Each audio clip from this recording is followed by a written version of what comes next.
Good evening, I'm Gotti Schwartz in for Tom Llamas. We begin tonight with the latest on that FBI search at the home of former President Trump. Here's what we know so far. Sources telling NBC News the hours-long search at Mar-a-Lago was for classified documents Trump allegedly took from the White House when he left office. The former president was in New York City at the time of the search, but he blasted it as a politically motivated raid as it happened. Moments ago, Trump's spokesperson releasing a scathing new statement, calling it a, quote, brazen raid that would, quote, make a third world dictator blush. Trump supporters also protesting outside Mar-a-Lago today, and some taking their outrage to the internet, including a January 6th rioter who called for a, quote, civil war. We're going to have more on that in just a few minutes, including reaction from Republican lawmakers. But we begin with senior White House correspondent Kelly O'Donnell in Bedminster, New Jersey, where the former president is tonight. Today's spectacle outside Mar-a-Lago. We're here supporting our president. After the unprecedented inside, the home of a former president searched. FBI agents spent the majority of the day Monday executing a warrant approved by a federal judge. The FBI's access to the Trump residence and private office was coordinated with the Secret Service, according to an official who says the former president's protective detail validated the warrant and was present during the search. At least one Trump attorney was there, too. Today, that warrant is sealed, so details about what was taken from the Trump family quarters inside the private club remain secret for now. What we don't have right now is the affidavit to the search warrant. We don't know what they asked for, and we don't know why they asked for it. Multiple sources say the investigation is connected to classified documents. Son Eric Trump. The purpose of the raid, from what they said, was because the National Archives wanted to, corroborate whether or not Donald Trump had any documents in his possession. The former president announced the search himself in a lengthy statement, attempting to set his own narrative. The weaponization of the justice system, he wrote, then made a reference to what happened, speaking by phone for a campaign event last night. Another day in paradise. This was a strange day. And this morning, he posted a campaign-style video. But soon we will have greatness again. And is now using the FBI search as a fundraising tool. We pursue justice without fear or favor. We intend to hold anyone who was criminally responsible for the events surrounding January 6th, for any attempt to interfere with the lawful transfer of power from one administration to another, accountable. That's what we do. Today at the White House, President Biden declined to react to the search of his predecessor's home. And the press secretary deferred a flurry of questions to the Department of Justice. We're just not going to comment on any ongoing investigations from here. We're just not going to comment on the Department of Justice investigation. Okay. And Kelly O'Donnell joins us now. Kelly, you're in Bedminster near the president's property. What more do we know about how the president's responding to the search? Well, Gotti, we have learned from a Trump attorney who has confirmed to NBC News that FBI agents seized about a dozen boxes, removed about a dozen boxes from a basement storage area at Mar-a-Lago. And the paperwork that came along with that search tells them that they were investigating the potential mishandling of classified information and the Presidential Records Act. And the former president is here in Bedminster, and tonight is hosting a group of House conservatives from the Republican Study Committee. They're among the most loyal Trump supporters who are currently members of Congress. Gotti? Thank you. The FBI and DOJ still not commenting about this unprecedented search on former President Trump's home, leaving more questions and answers about the status of this investigation. I want to bring in Cynthia Oxney. She's an NBC News analyst and former federal prosecutor. Cynthia, as a federal prosecutor, you are very familiar with that high bar you need to clear to get a search warrant. What does it tell you about what the FBI might have had to be able to get that search warrant from a judge? Well, they have to have probable cause to believe a crime has been committed and that the evidence is in that specific place. But let's not kid ourselves. You don't apply for a warrant from a federal magistrate against the former president of the United States unless you have every T crossed and every I dotted. And it was initiated from the Department of Justice and the prosecutors there, not really the FBI, although I'm sure the FBI assisted. I am positive it is initiated at the Department of Justice, and I'm also positive that it was approved all the way up by Merrick Garland. And does this look like someone in the president's inner circle might have been involved in this investigation to lead the DOJ to those documents? Well, here's the thing about a search warrant. The information has to be very recent. So I can't say, I saw those documents when I was there last year and get a search warrant. It has to be very close in time. So it has to be somebody who knows those documents were there. And as far as I can tell, there's not a bunch of, liberal Democrats hanging out at Mar-a-Lago near the president's safe. So somehow they knew those documents were in the safe and where they were in that basement. And that is information that they had to get from something inside. Now, a lot of the questions that you have that you're talking about could easily be answered if the president would release the warrant and what they took from Mar-a-Lago. What happens when there's a warrant? The warrant application is filled out, and the agent goes, the agent and agents in this case, and they search, and whatever they take, they make an inventory. And they gave that to somebody at Mar-a-Lago, probably Eric Trump, and they have that. So, there's a lot of statements coming out, but none of them really have anything to do with what happened. What happened is in the paperwork that was handed to them by the FBI agents that says, this is exactly what we took. Here's a list, and this is the reason why we took it, and this is what our probable cause was, and this is where we were allowed to look by the federal judge. That information is in the hands of Trump. He could release that information if he wanted to, and he is choosing not to. That raises the question of whether or not the FBI may come forward and share what was in that affidavit and what was in that search warrant, what was seized. Do you think that we'll see the FBI do that? I know normally they don't do that, but also normally they don't raid or search the home of a former president. No, they will not do that.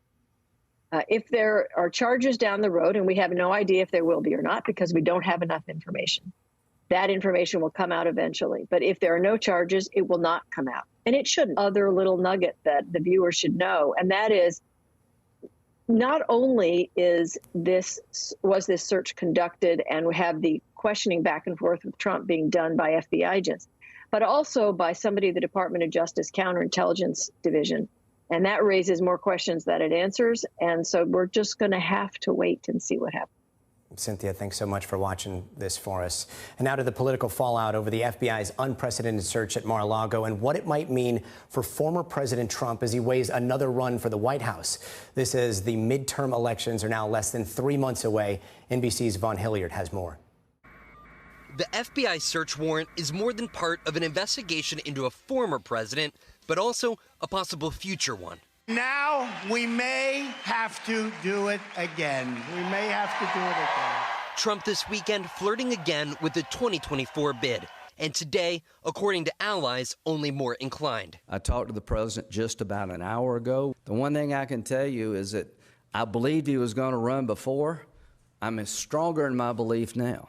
But the next election up is the midterms, and the Republican strategy is clear. Stick by Trump, question the Department of Justice. It's like what we thought about the Gestapo and people like that they just go after people. If Republicans win back the House in November, the next likely speaker, Kevin McCarthy, tweeted his plan for the DOJ. Quote, "We will conduct immediate oversight of this department.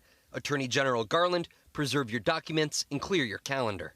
Even potential 2024 presidential rivals to Trump flocking to his defense. Florida Governor Ron DeSantis calling the FBI search the weaponization of federal agencies. Former Vice President Mike Pence demanding the Attorney General give a full accounting to the American people as to why this action was taken. A stark contrast to Republican reaction, including Donald Trump's to the FBI's investigation into Hillary Clinton during the 2016 presidential campaign. The FBI examined her use of a private email server and the extent to which classified material may have been unsecure on it. The FBI search of Trump's Mar-a-Lago property came just 3 months before this year's midterms. Primary season underway now, with a vote in Wisconsin tonight. Democrats today tried to stay focused on the passage of legislation. To create good jobs, empower workers, grow the economy. Political wins ahead of November's midterms, trying not to be overshadowed by Trump's legal battles. And Vaughn joins us now from Palm Beach, Florida, just outside Mar-a-Lago. Vaughn, is there any indication that any Republican leader might break with the former president after what we saw yesterday? You know, Mitch McConnell, the Senate minority leader, has had a tough relationship with Donald Trump ever since January 6th. And when he was asked about it in Kentucky today, he sidestepped and did not address it. But when you're looking by and large, Gotti, I had a conversation just a few moments ago with a source close to Trump who spoke with the former president this afternoon, and they are elated, very happy with the response within the Republican Party, noting that even the likes of Mike Pence and Ron DeSantis have come out and issued statements in defense of them, saying that they have not seen this sort of unity around Donald Trump. That includes even the 2 impeachment trials that he went through and even these January 6th Select Committee hearings that have played out. The response that they have received in the last 24 hours, they're very pleased with ahead of a potential 2024 presidential bid for himself.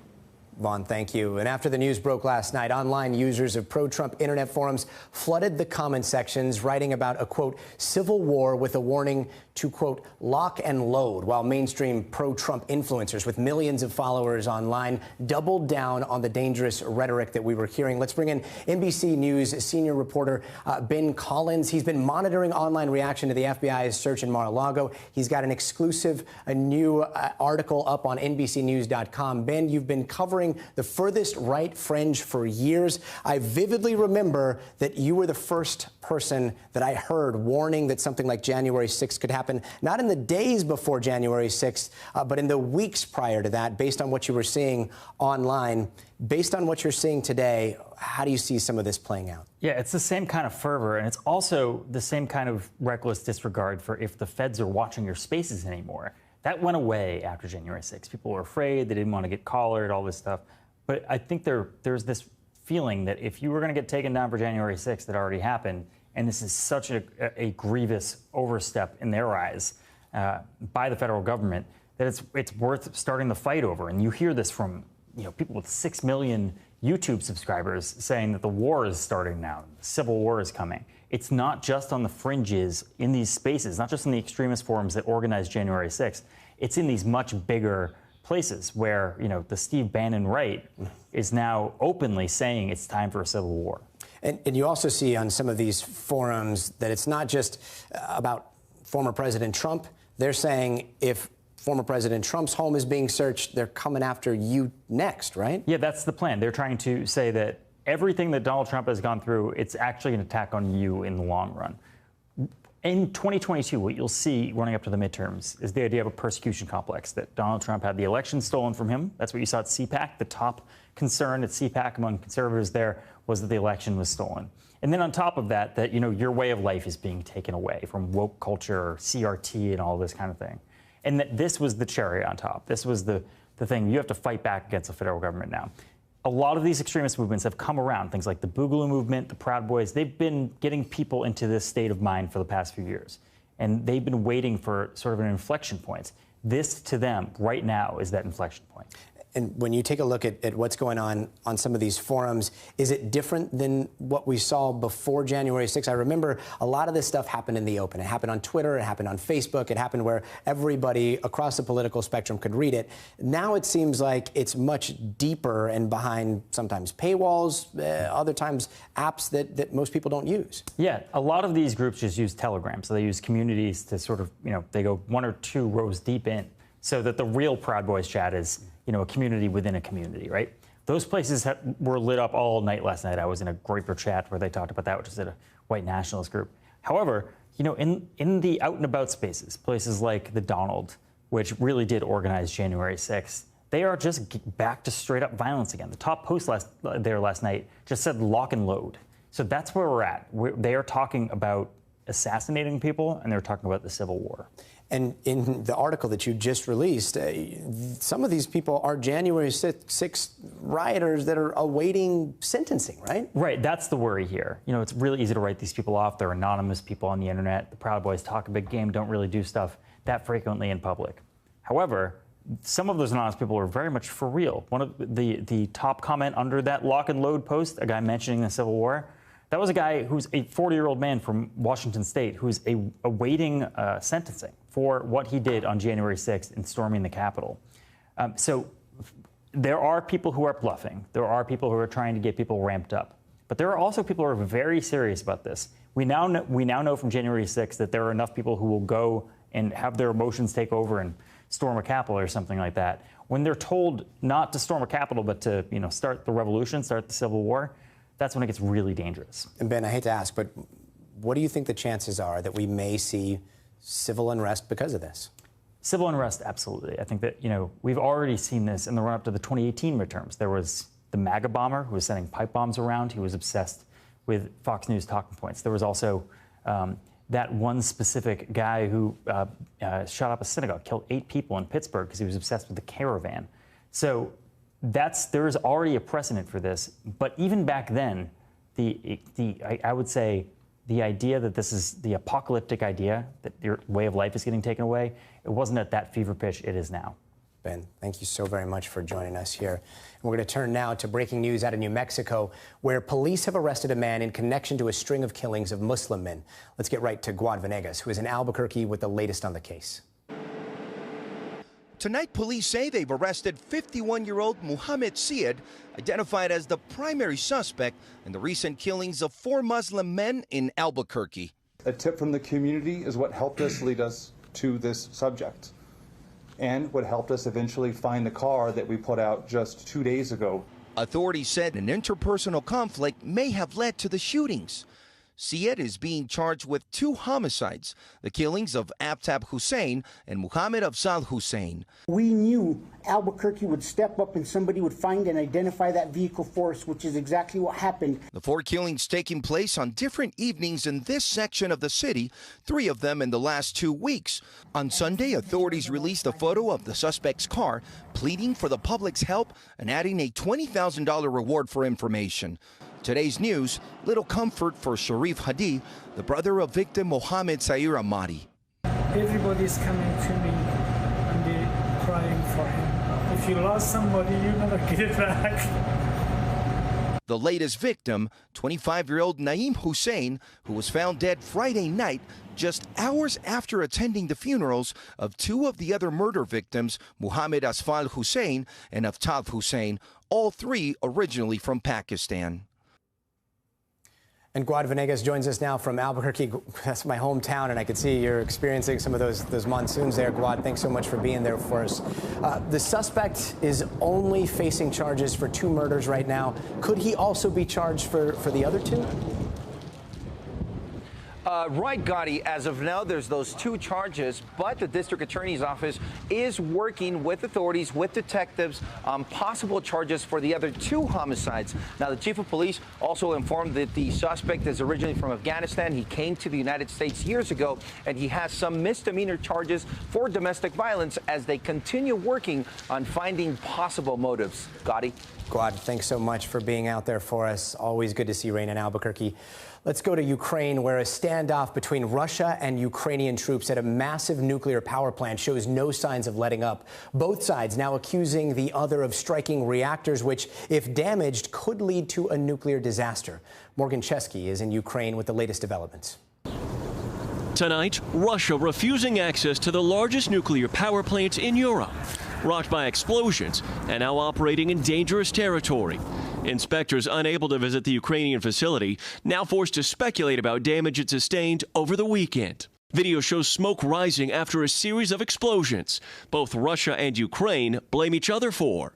The strike igniting a worldwide alarm over a potential nuclear catastrophe. Any attack to a nuclear plant is a suicidal thing, and I hope that those attacks will end. The Zaporizhzhia nuclear plant, located on the southern bank of the Dnipro River, is twice the size of the infamous Chernobyl and employs nearly 11,000 people. The 1986 meltdown of that plant exposed many to radioactive debris, killing thousands over the last 36 years.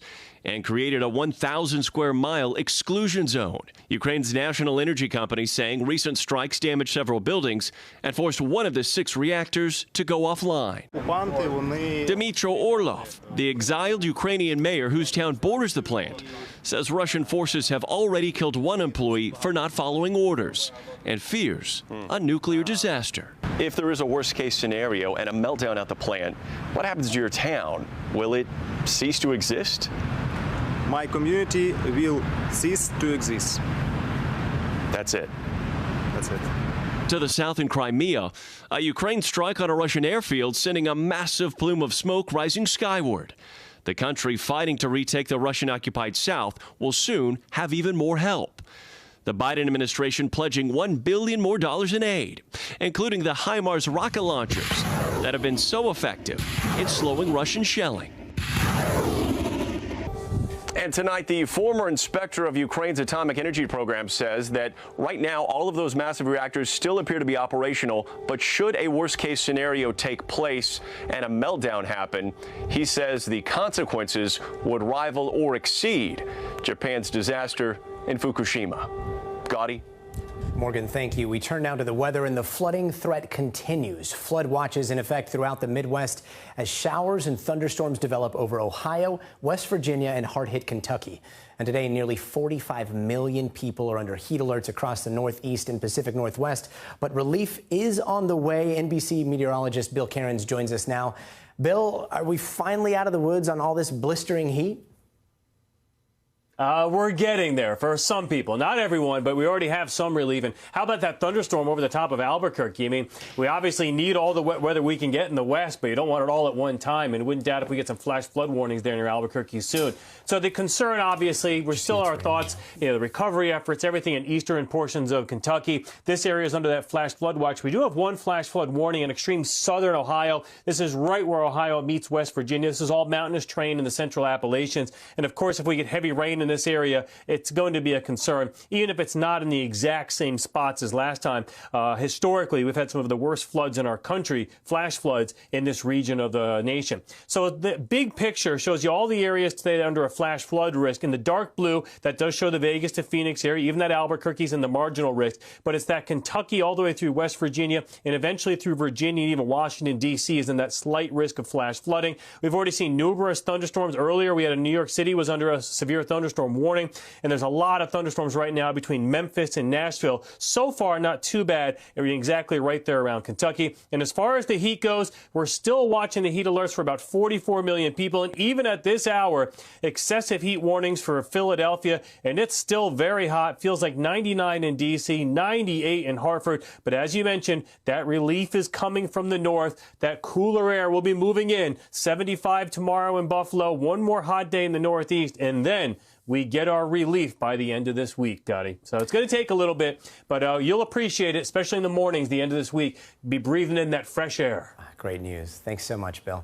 Now to the ongoing monkeypox outbreak. The FDA issuing an emergency use authorization today, allowing healthcare providers to reduce the dose of the monkeypox vaccine to 1/5 of what's been given up until now, stretching the nation's limited vaccine supply. And all this comes as cases nationwide skyrocket, nearly doubling in the last 2 weeks. For more on what this decision means for vaccination efforts across this rapidly growing outbreak, I want to bring in NBC News senior medical correspondent, Dr. John Torres.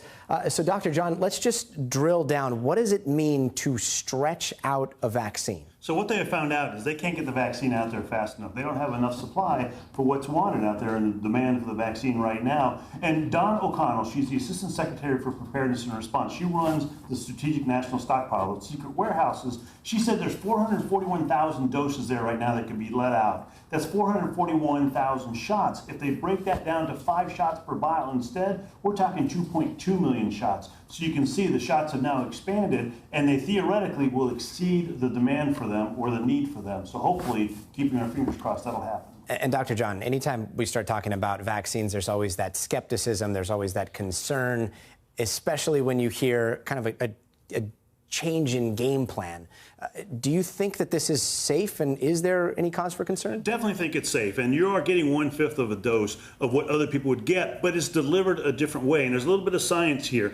When you deliver it under the skin, what we call intradermally, the immune response is much more robust because there's more immune cells in that area, and so it becomes more robust. Plus, it's being delivered the same way the virus gets into the body, and so the immune system can respond much faster in that area. And so they can break it down into that 1/5 of a dose and still get the same response they got from the full dose that was delivered in the arm the normal way. And so that's what they're looking at. They actually did a study a few years ago, 150 people, small study, but they found out that 1/5 worked. And so that's why they're going with this right now. And that's the reason for the 1/5, because you would almost assume that if they're going 1/5 as opposed to half, that must mean the monkeypox outbreak is extremely bad and they're expecting it to grow exponentially. Is that also true, or do they think that they may have a handle on this? Well, I think they want to get to that point where they have a handle on this. And I think what a lot of experts are saying is, we're past the stage where we can bring it back and say there's no monkeypox. We're almost to the stage where it's going to become endemic. In other words, it's going to be here and something we have to live with. And so time will tell on that. But it's not completely out of control yet. It's not this complete pandemic like COVID was 2 years ago. At the same time, they want to make sure it doesn't head in that direction. And that's why they're saying to get the vaccine in people's arms as quick as we can, we need more doses. So they're breaking it down so we have those more doses. Got it. Thanks so much, Dr. John. You bet.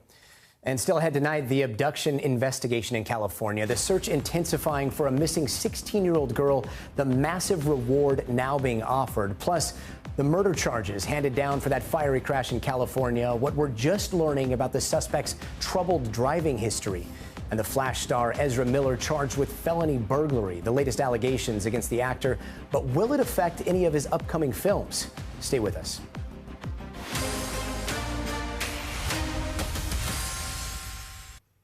We're back now with the latest in that urgent search for a 16-year-old girl who went missing after a party in California. The FBI now involved as her family pleads for answers. NBC's Jake Ward has more. Tonight, a continued search for a missing teen in California. Need you to be looking out for Kylie and Kylie's car. Not seen since Friday evening, August 5th, at a party that police say she wanted to leave. Shortly after midnight, she had verbally communicated to her friends that she was wanting to go home. 16-year-old Kylie Rodney was at this open area, the Prosser family campground, with friends on Friday night. Our affiliate, KCRA, reporting that this is a common place for parties, and speaking to her mother. I asked her to wake me up when she got home, like she always does, and she said, okay, and thanks, Mama, love you. And that's the last I ever heard from her. Her friend Sammy says she was there with Rodney, along with hundreds of other young partiers from the Bay Area to Nevada. There are people sitting in cars. There are people everywhere around this place. Authorities say they have not located her car, a silver Honda CR-V that Rodney drove there. We're treating Kylie's disappearance as an abduction solely because we have not been able to locate her vehicle. And that is the only reason why. Also saying her phone either died or went out of service shortly after midnight and has been off the grid since. Rodney's family reported her missing Saturday morning.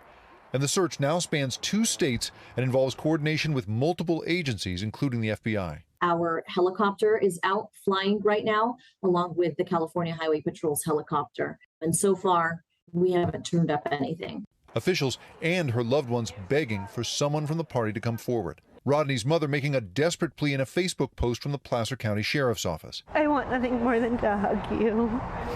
A website set up by family and friends announcing a $50,000 reward for information leading to her being found. But with few leads, the clock is ticking. A former FBI profiler telling NBC News that investigators must act quickly. We are not leaving any stone unturned until we find Kylie. Now, Gotti, it's important to note here that Rodney is local to the area, so it's unlikely that she would have gotten lost. But meanwhile, there's concern at this hour that witnesses may be somehow reluctant to come forward because they may have been at a gathering full of underage drinking. But police say that is not their focus right now. Their focus is on finding Rodney however they can. Gotti? Jake, thank you. And now to more legal troubles for actor Ezra Miller. The Flash star was charged with felony burglary in Vermont this week, and it's only the latest in a slew of charges and accusations against Miller. Now questions are swirling as to whether the new Flash movie will still be released next year. Stephen Romo reports. Tonight, new charges just released against Hollywood star Ezra Miller. According to a police report released Monday, the Flash star was charged with felony burglary for allegedly going into a Vermont home and stealing several bottles of alcohol back in May. A spokesperson for Miller declined to comment. It's just the latest in a string of legal troubles for the 29-year-old actor. Whoever you're looking for, it's not me. Miller, previously known for their roles in films like Justice League and Fantastic Beasts, is now also becoming known for alleged behavior off-screen. Fans were shocked in 2020 when a video surfaced appearing to show Miller choking a woman in an altercation at a bar in Iceland. Did you want to fight? Is that the deal? A bartender who witnessed the incident told NBC News Miller spat in his face several times when he intervened, so much so that spit covered most of his face. No charges were filed. Miller then had a stretch of run-ins with police in Hawaii in 2022, starting with an arrest at a karaoke bar. I claim my 9th Amendment rights to not be unlawfully persecuted for a crime of no designation, disorderly conduct being something I am unguilty of. Police say Miller became agitated while patrons began singing, and they began to yell obscenities, grabbing the microphone out of a woman's hand and later lunging at a man playing darts. A guy in that bar declared himself as a Nazi. I have it on film, and he attacked me. How do you plead as to disorderly conduct that occurred on March 27, 2022? Guilty, not guilty, or no contest? No contest. That case is now closed according to court documents. Separately, and later that spring, Miller was arrested for second-degree assault, refusing to leave a party when asked, throwing a chair and striking a woman on the head, according to police, who say that investigation is still active. Then a North Dakota parent alleged that Miller groomed his child, Takata, who met the actor at the age of 12 during a protest of the Dakota Access Pipeline. A court granted an interim protection order. It's unclear if that is still in effect. Takata Iron Eyes, now 18, has publicly denied being groomed and posted on Instagram that Miller, quote, only provided loving support and invaluable protection. And a Massachusetts mother was granted a temporary order of protection against Miller on behalf of her 12-year-old child. The court order said, quote, there is a substantial likelihood of immediate danger of harassment. But the order did not contain any allegations against Miller. NBC News has reached out, but neither Miller nor their representatives have commented on any of the incidents or accusations. While the allegations against the star continue to mount, Warner Brothers is still slated to release The Flash next year, despite canceling a slew of other projects. Warner Brothers Discovery CEO David Zaslav said in an earnings call just days before Miller's latest charges that The Flash was among the great DC films coming up. There's a huge media campaign right now to convince DC and Zaslav, David Zaslav of Discovery, to not air this movie, The Flash, in 2023.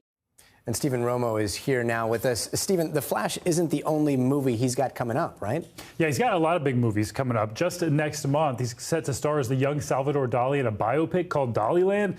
That will have its premiere at the Toronto Film Festival. But the film festival's announcement did not actually include Miller in its list of stars.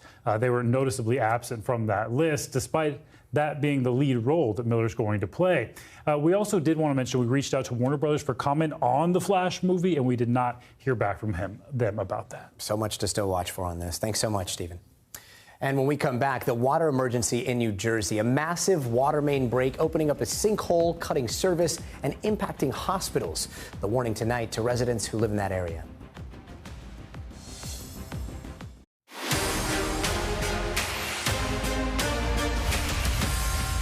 Back now with Top Stories news feed, and we begin with the new details in that fiery California crash that killed 6 people. Prosecutors say Nicole Lorraine Lilton was driving 90 miles an hour when she ran a red light and plowed into several other cars near Los Angeles. 5 people, including a woman who was 8 months pregnant, were killed. She's now charged with 6 counts of murder. Prosecutors also say she was involved in at least 13 previous crashes. Next to the water emergency in New Jersey following a massive water main break. New video shows a car swallowed by a sinkhole that opened up after a 140-year-old pipe burst near Newark. Many homes are now without water or limited pressure. Boil water advisories are also in effect for more than 100,000 residents. Hospitals in the area have implemented emergency protocols, even postponing or canceling some surgeries for the day.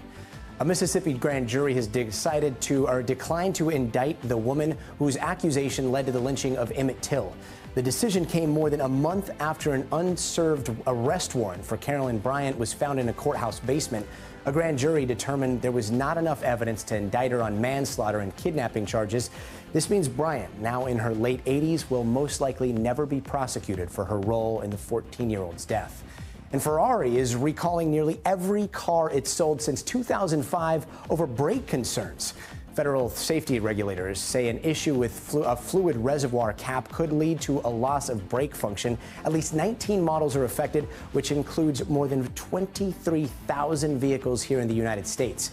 The company will begin contacting owners starting next month. Turning now to the new parental controls on the popular social media app Snapchat. The tool is meant to help parents monitor and protect their teens, allowing parents to see who their child has recently communicated with. It comes after Snapchat has come under scrutiny, with some people using the platform to buy drugs. NBC's Kate Snow has more. For the first time, Snapchat is giving parents insight into all that time their teenagers spend on the app, rolling out a new tool called Family Center. Parents and teens between 13 and 18 have to opt in. Then parents can see who the teen has communicated with, but not what they're saying or posting. What we're really trying to do with Family Center is to offer parents insight into their teens' online behavior, to foster conversations, to develop trust between parents and their teens. How likely do you think it is that most teens will be willing to opt in? Even the question of joining Family Center will be an opportunity for a parent and a teen to talk about Snapchat, online safety, and what it means to connect with people online. Snapchat has existed for a decade and says it's been developing these new tools for more than a year. The company hopes Family Center will help parents with many safety issues, including one we've reported on extensively: drug dealers using social media to sell pills that often contain deadly fentanyl. This is a great start. I mean, our main goal is that this doesn't happen to any other family. Michelle and Zeke Mather lost their 18-year-old son Max in March 2021, just before he would have graduated from high school. Max was just a wonderful, kind, beautiful boy. He had a lot of friends. Authorities say Max bought a pill through a dealer he communicated with on Snapchat. You think you would have used a tool like this if it had existed when Max was? Absolutely. Yeah, absolutely. You wish they'd done it sooner? I do. Yeah, I do. Especially when Max was younger. We would have probably been more involved. But with Snapchat, there just wasn't a whole lot you could do. I can't help but think that this is all too late for you. Yeah, it is. It is. It is. It is. However, if it could help one other family, that's our concern right now. Snapchat says if they find someone dealing drugs, they're kicked off the platform. And when law enforcement reaches out, Snapchat cooperates fully. In the new Family Center, parents can report any account they find concerning, including a suspected drug dealer. I'm grateful that you're here talking to me today so that parents can learn about this tool and can use it, and so that we can prevent future online tragedies. A goal shared by every parent. Kate Snow, NBC News, New York. Now to an NBC News exclusive, the U.S. Space Command giving us the first ever look inside the center in Colorado Springs that tracks every rocket and missile launch in the world. Commanding generals there are concerned about a new Russian satellite in its orbit, and Tom Costello has that story. 1, 0, ignition, liftoff of L-87. Go Falcon, go, go. February 2nd in California, SpaceX launched a classified government satellite into orbit, NROL-87. Stage separation confirmed. Believed to be a top-secret, state-of-the-art spy satellite that the Pentagon says will support its overhead reconnaissance mission. Also watching that launch, Moscow.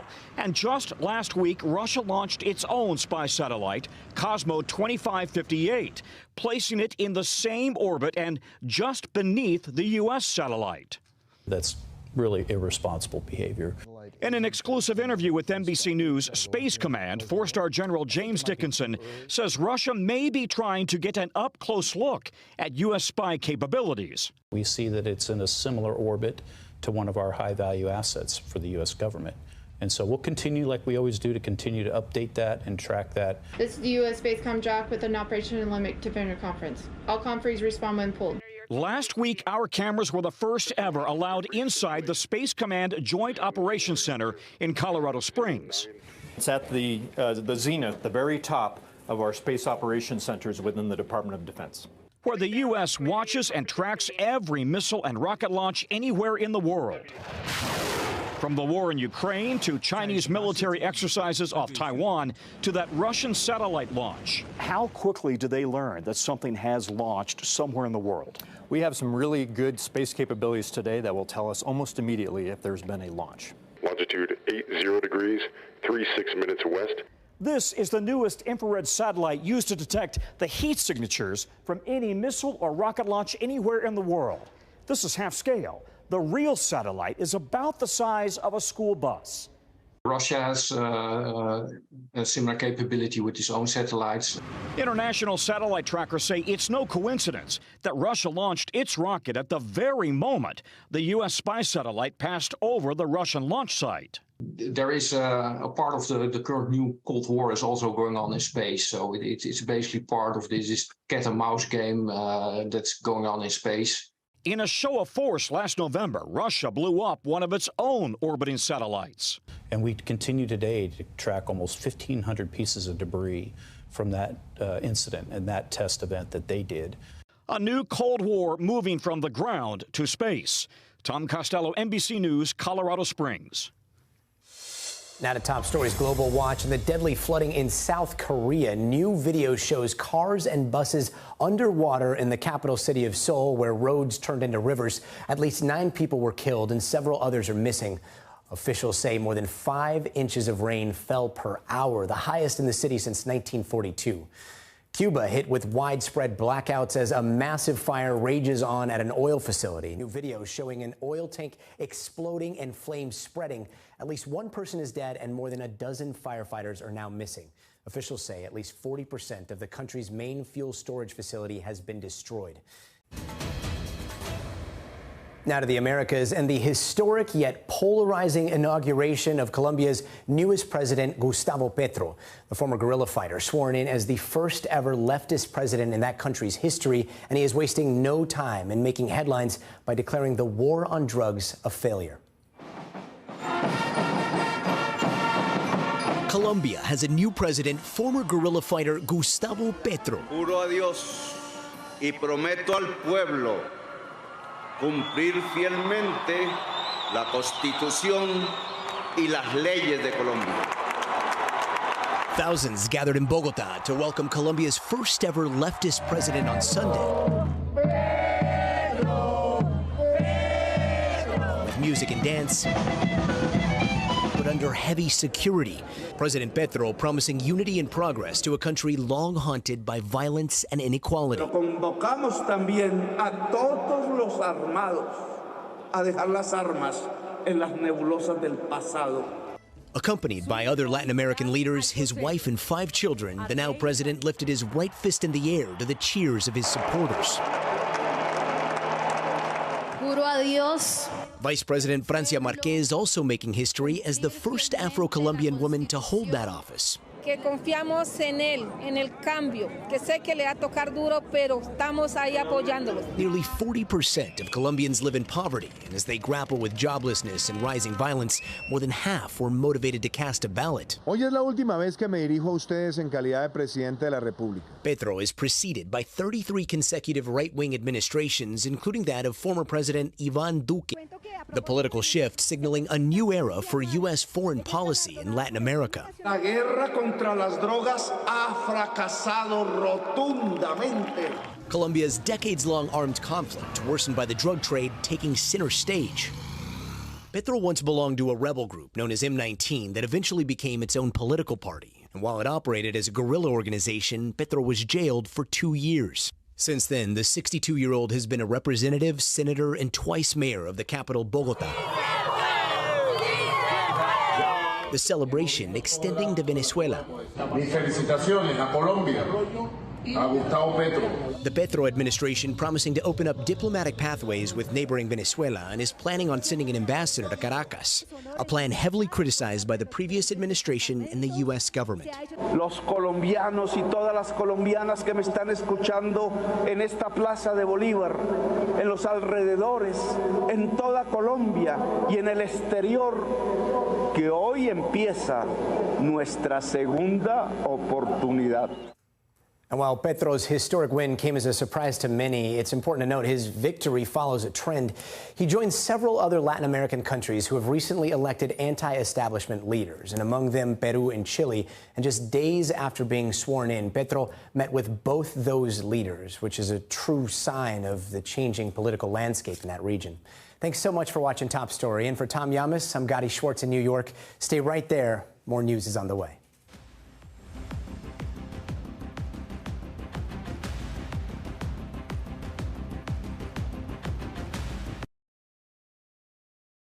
Thanks for watching our YouTube channel. Follow today's top stories and breaking news by downloading the NBC News app.